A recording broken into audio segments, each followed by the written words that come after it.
আপনি জেনে অবাক হবেন, চলতি বছরের জানুয়ারি মাসেই বাংলাদেশে ডেঙ্গু আক্রান্তের সংখ্যা ১,০০০ ছাড়িয়েছে এবং মৃত্যুর সংখ্যা ৫-এর অধিক। পূর্বে মনে করা হতো ডেঙ্গুর বিস্তার শুধু বর্ষাকালেই ঘটে, কিন্তু বর্তমানে সারা বছর জুড়ে এর বিস্তার ঘটে। এডিস মশার কামড়ের সৃষ্ট ভাইরাসজনিত এই রোগটি দুই ধরনের।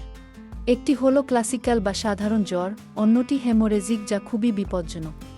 লক্ষণগুলো আক্রান্ত হবার ৪-৫ দিন থেকে প্রকাশ পেতে থাকে। ক্লাসিক্যাল জ্বরের ক্ষেত্রে হঠাৎ জ্বর ১০৫ ডিগ্রি পর্যন্ত উঠে যায় আবার কমে যায়। শরীর ঘাড় ও মাথায় প্রচণ্ড ব্যথা হয়। এর সাথে রোগীর বমি বমি ভাব হয় এবং শরীরে লালচে দানা বা র্যাশ দেখা দিতে পারে।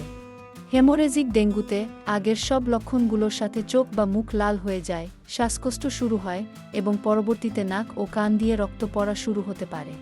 নাক মুখ বা কান দিয়ে রক্ত আসা বা শ্বাসকষ্টকে ডেঙ্গুর বিপজ্জনক সংকেত ধরা হয়।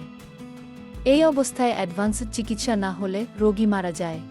ডেঙ্গু শনাক্ত করতে ডেঙ্গু NS1, IgG ও IgM এই ৩ ধরনের রক্তের পরীক্ষা করা হয়। সাথে রক্তে প্লেটলেট মাত্রা দেখতে CBC করানো হয়। ডেঙ্গু ভাইরাসের চিকিৎসায় তেমন কোনো ওষুধ নেই। কিছু বিশেষ নিয়ম ও লক্ষণভিত্তিক চিকিৎসার মাধ্যমে ডেঙ্গু সম্পূর্ণ ভালো হয়। রোগীকে প্রচুর পানি ও তরল খাবার খেতে হবে।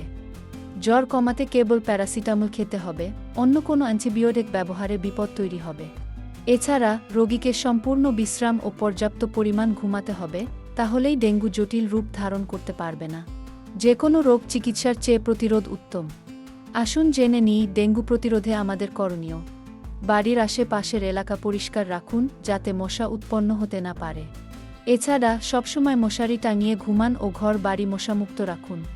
ডেঙ্গু থেকে নিরাপদে থাকুন, সুস্থ থাকুন, সুখী থাকুন।